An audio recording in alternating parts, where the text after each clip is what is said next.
today we'll be talking about periodontal pockets.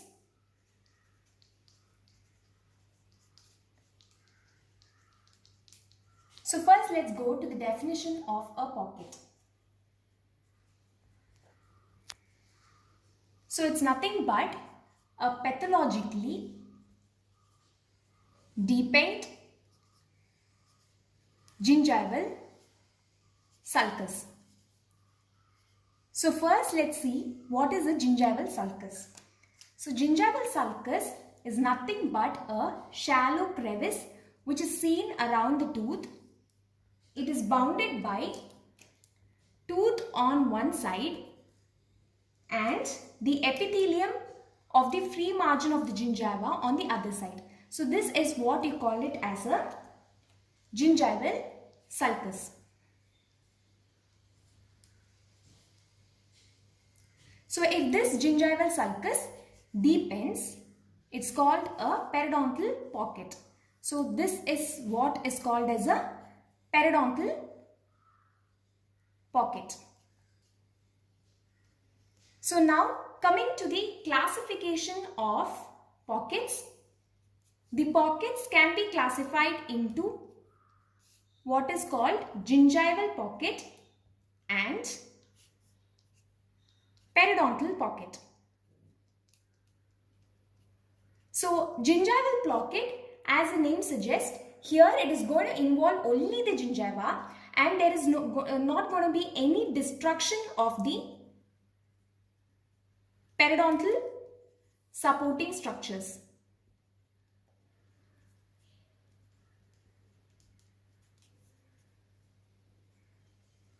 Whereas in a periodontal pocket, there is going to be destruction of the periodontal supporting structures. And gingival pocket actually happens in cases of a gingival enlargement. So where here I'll just show an example of a gingival enlargement. This is a gingival enlargement. Here there is an increased bulk of the gingiva. That's why you could see that the gingival sulcus is deepened. Whereas, but the surrounding supporting tissues will be normal. There is not going to be any destruction in this place. Whereas in a periodontal pocket,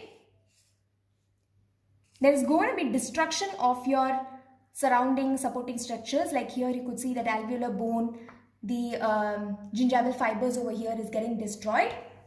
So now the periodontal pocket can further be classified into suprabony and infrabony pocket.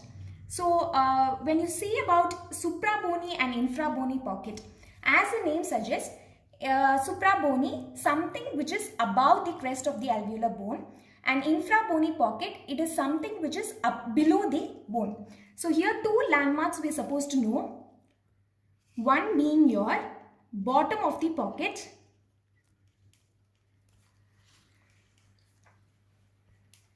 the next being your crest of the alveolar bone.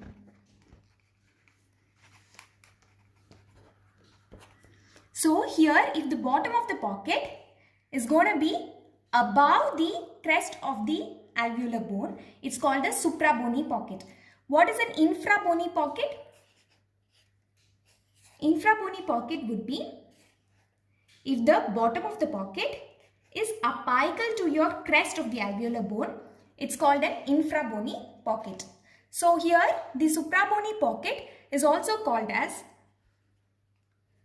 supracrestal pocket and supraalveolar pocket. Whereas your infrabony pocket is also called as intraalveolar pocket and subcrestal pocket. So next, coming to the next classification, which is pockets can be further classified into simple, compound and complex. Simple in the sense it's going to involve only one tooth surface.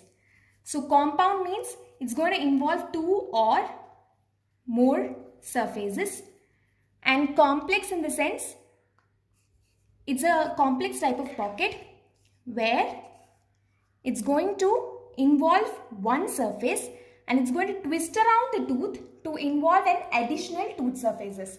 So coming to simple pocket, here one tooth surface is involved, compound two or more additional tooth surfaces is involved. Example is be this. So two surfaces is getting involved. Next, coming to the clinical signs we could see in a pocket. First, let's go to the, here let's see, this is a tooth. Here the gingival sulcus here is deepened like this. So the marginal gingiva over here is actually bluish red thickened marginal gingiva. Okay, and you could see that there will be bluish red vertical zone extending from till your alveolar mucosa. So here let's imagine that this would be your mucogingival junction here, and this let it be the alveolar mucosa. So here and all you could see that it is bluish red vertical zone present. Okay, next thing with that, if you start probing the pocket or the gingival sulcus, you could find that there is bleeding seen. And there will also be suppuration. Then one more finding would be the teeth would become mobile. Okay, and then you could also find localized pain or pain deep in the bone. So this is the clinical signs. If these clinical signs are present, it could be suggested that periodontal pocket is present. So next, coming to the pathogenesis. So pathogenesis, if you see, so we have to see how this gingival sulcus is deepening. So let's imagine this is a normal gingival sulcus. Here what happens is that your bacteria, that is your cocci or your rods is present here. In response to this cocci or rods, the epithelium, here let's imagine this is the epithelium and bone over here. This is the connective tissue. So here you could see that some inflammatory changes which is happening. So these inflammatory changes which is happening here would actually cause degeneration of your connective tissue over here. So as we all know that connective tissue contains more than 60% of your, in the connective tissue more than 60% is composed of gingival fibers. So here in response to there is an inflammatory change in the connective tissue, so there is going to be degeneration of your connective tissue. That's nothing but your gingival fibers is also getting destroyed. So there are two mechanisms by which your gingival fibers is getting destroyed. You have your cells, that is first you have your fibroblast, your pigments, your macrophages. All these will secrete some enzymes called as MMPs, which is known as the collagenases. What these do is that they can break the collagen into some small peptides like this. So in turn, this is how the degeneration of the connective tissue is happening. So this is one mechanism. So next, coming to the second mechanism. In the second mechanism, if you see, we all know that fibroblast is responsible of producing collagen as well as it has the capacity to destroy the collagen. So what it does is that, let's imagine this is your cementum and this being your bone. So in this junction, this fibroblast will actually extend some cytoplasmic extensions and it will start destroying the connective tissue, that is gingival fibers over here. So that is how the collagen fibers is getting destroyed. So as a result of this destruction of your connective tissue and destruction of your collagen fibers over here, what happens is that your junctional epithelium, Junctional epithelium, if you see, let's imagine this to be your coronal extent of your junctional epithelium and apical extent of your junctional epithelium. Okay, so in this apical extent of your junctional epithelium, so this is your collagen fibers which is present here. So when this collagen fibers over here is getting destroyed, what happens is that the apical extent of your junctional epithelium actually proliferates downwards. So this is one thing.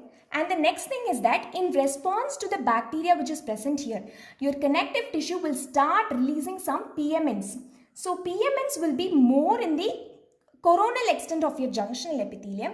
So once the more than 60% of PMNs will start occupying your coronal extent of your junctional epithelium, what happens is that this tissue over here will start to lose its cohesiveness.